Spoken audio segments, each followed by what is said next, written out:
Eccoci qua ragazzi, buona domenica a tutti, bentornati sul canale. Salernitana-Napoli il giorno dopo è ancora più gustoso, anche visto il risultato che è uscito tra Milan e Udinese. Friulani vittoriosi contro i rossoneri per 1-0. Ovviamente non è questo il video dove andremo ad analizzare la partita del Milan, forse lo faremo in un altro contenuto. Concentriamoci su Salernitana-Napoli, le cose che vanno bene e alcune cose che vanno limate per arrivare poi alle partite che conteranno dall'Atalanta in poi dopo la sosta, dove dovrai essere tirato a lucido e nelle quali non ti sarà permesso concedere tanto all'avversario, così come è successo anche ieri. Prima di cominciare ragazzi, iscrivetevi al canale, attivate la campanella delle notifiche così restate aggiornati sui contenuti e andiamo a vedere cosa è successo nella partita di ieri. Noi siamo stati in live, facciamo un attimo un recap di ciò che è successo. Partiamo dalle parole inconfutabili di Lobotka e di Lorenzo che inneggiano al giocarsi lo scudetto. Allora, per quello che abbiamo visto ieri in campo e per ciò che stiamo vedendo da inizio anno, il Napoli a livello di rosa è l'unica squadra che potrebbe impensierire l'Inter. Ha un potenziale offensivo, secondo me il miglior potenziale offensivo in Serie A, e l'abbiamo visto ogni qualvolta il Napoli si accende. Vuole segnare, segna, non vuole segnare, arretra. Ed ecco, è questo il punto. Perché arretriamo di tanto in tanto per cercare di rifiatare, tenere il risultato? Il Napoli ha nelle corde il chiudere il match nei primi 30 minuti, come era l'anno scorso, al di là dell'avversario che ti si presenta di fronte. Quindi dobbiamo assolutamente cavalcare quest'onda nel voler dominare l'avversario, perché è così che è stata creata la rosa ed è così che dobbiamo giocare nella maniera più assoluta. Positiva la prestazione di ieri, anche se a tratti il Napoli si spegne, arretra e concede troppi palloni all'avversario. Ieri avevi la Salernitana di fronte, ti può andare bene con squadre che a livello tecnico comunque non sono poi così, diciamo che non sono composte da talenti che possono con i piedi impensierire la porta di Meret, però contro squadre che poi hanno un centrocampo più tecnico e degli attaccanti che riescono anche nelle ripartenze a fare sempre la cosa giusta, ti puoi far male. Quindi dobbiamo limare solo queste situazioni. Bene Ostigard, bene nella coppia, nella totalità, diciamo Ostigard-Rachmani, bene la linea difensiva. Abbiamo sofferto ben poco, Meretti impegnato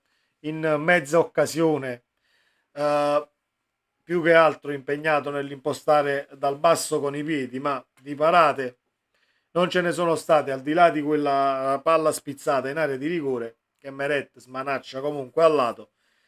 Per il resto è quasi un senza voto, ma è un 6 politico, perché alla fine la parata l'ha fatta e in fase di impostazione comunque nessun passaggio sbagliato, prova sufficiente. Andremo anche a fare le pagelle per tutti gli altri calciatori del Napoli. Volevo solo dire un'ultima cosa, perché il Napoli ieri ha peccato un tantino di sufficienza in determinate situazioni. Eravamo sull'1-0. Ripartiamo. Kvaratskhelia, palla a Raspadori, Raspadori per Politano, eravamo quasi in un 3 contro 1, in area di rigore si doveva solo buttare dentro. Abbiamo fatto recuperare la linea difensiva della Salernitana. Politano tira, impatta il difensore Granata, palla in calcio d'angolo.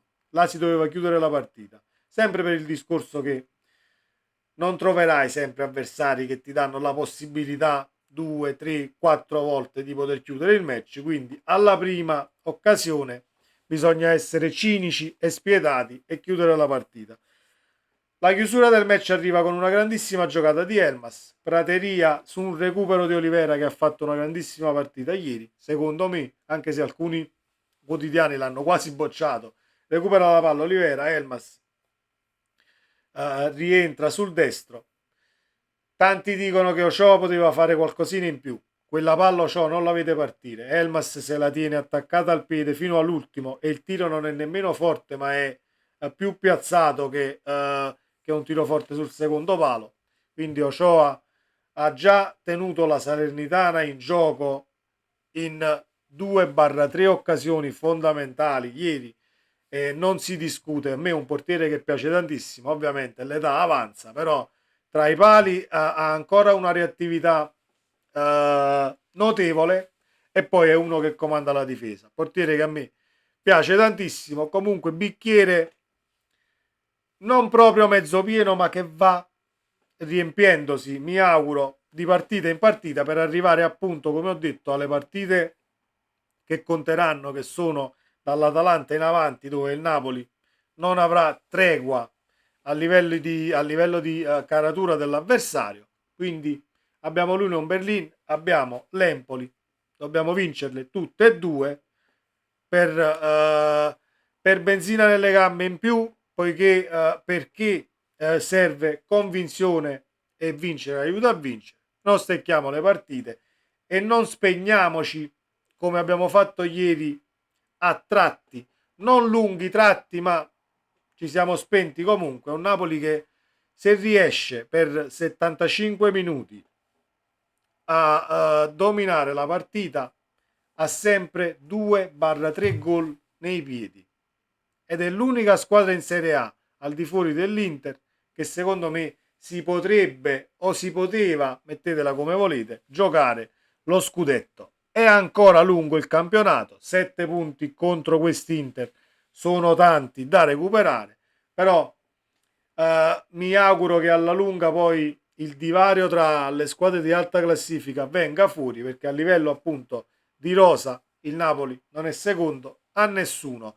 6 a Meret, 6 e mezzo a tutta la linea difensiva, Di Lorenzo, Rachmani, Ostigard ed Olivera, perché abbiamo subito ben poco, ed Olivera ottimo anche in fase di attacco da sinistra a destra, perché poi il gol addirittura si trova Olivera nel fantomatico fuorigioco dove il VAR non è potuto intervenire. Abbiamo letto il perché da regolamento, si trova comunque a destra a dare una mano, quindi a tutto campo Olivera viene preferito a Mario Rui, perché diciamo è Garcia che con il calcio che vorrebbe esprimere ha bisogno più di un difensore che di un assist man sulla fascia sinistra. È stato bocciato come io avevo già pronosticato in live ieri sera.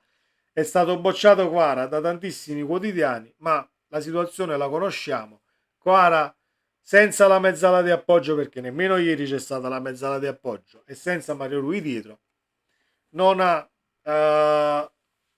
a chi passare il pallone per creare la superiorità numerica e diventare pericoloso, ed ecco che nascono prestazioni che non sono alla Kvaratskhelia. Io non lo boccio e gli do 6 appunto per questi motivi. 6 e mezzo a Zielinski, 6 e mezzo anche a Lobotka, anzi Lobotka migliore in campo, a mio avviso gli diamo un 7, perché nel recupero palla e nella fase di impostazione e nel cercare la miglior soluzione possibile in quel determinato momento, ieri ha fatto la differenza. 6 e mezzo, 6 ad Anghissà, che Anghissà comunque quando torna dagli infortuni, per tornare al 100% lucido, ci mette un tantino, e per questo dico, con l'Union Berlin facciamolo partire titolare 60 minuti, partita in cassaforte, mi auguro ovviamente, e poi lo facciamo riposare una mezz'oretta, perché gli servono ancora 60 minuti per poi giocare con l'Empoli, e poi ci saranno le nazionali. Però serve minutaggio ad Anghissà per tornare al top della forma fisica. È uno che comunque l'alternanza del giocare o non giocare, per infortunio o non, la soffre un tantino più di altri.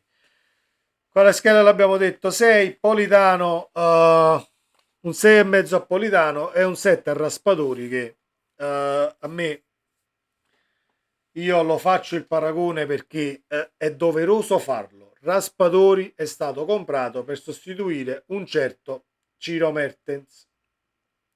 Con questo non voglio dire che Raspadori è Mertens, ma se andiamo a prendere i due calciatori a parità di età, siamo lì ragazzi, siamo lì, quindi ci sono tantissimi margini di miglioramento per Raspadori, che è già una spina nel fianco per le difese avversarie e che tra i due centrali si trova troppo bene. Lasciamolo lì e facciamolo giocare quante più partite possibili.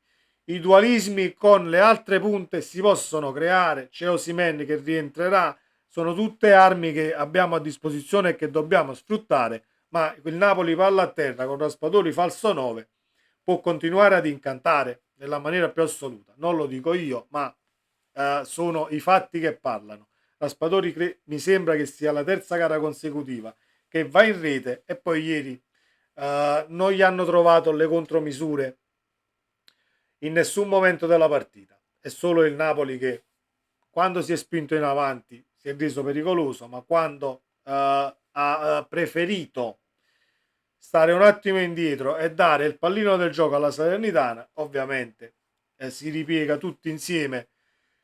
C'è stato un tantino di ci sono state ancora per diciamo in alcuni frangenti quei 25 metri di distanza tra mediana e difesa, sicuramente, però diciamo che forse si è visto un miglioramento, scusate, un miglioramento da questo punto di vista. Ecco perché il bicchiere tende a riempirsi e speriamo di portare l'acqua appunto all'orlo di questo bicchiere. Dalla panchina entrati Elmas, Lindstrom, Simeone e Caciust. Ovviamente do un 6 a Simeone, do un 6,5 ad Elmas per il gol. È un 6 politico a Lindstrom e Caciust perché Lindstrom mi sembra che è entrato al 77esimo, 78esimo, 10 minuti sono troppo pochi per giudicare. Caciust, stessa storia, anche se quella finta di Lindstrom che si è creato quel calcio di punizione per come tocca il pallone lascia ben sperare, ma io non sono quello scettico appunto su Jesper Lindstrom perché so benissimo di cosa può essere capace il nuovo acquisto e l'attacco del futuro poi del Napoli. Detto questo, ragazzi, fatemi sapere assolutamente la vostra nei commenti qui sotto. Speriamo di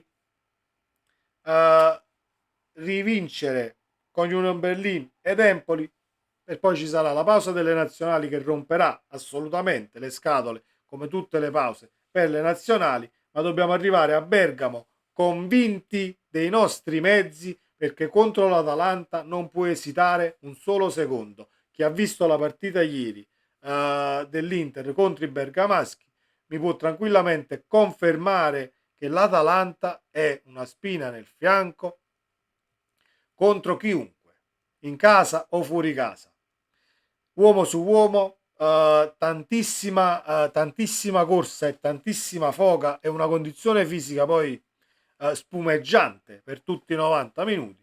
Dobbiamo essere tirati a lucido e al top della nostra condizione fisica e mentale per potercela giocare, non per avere la consapevolezza di vincere la partita, per potercela giocare. Detto questo, ragazzi, sempre Forza Napoli, ci vediamo in un prossimo video. Ciao!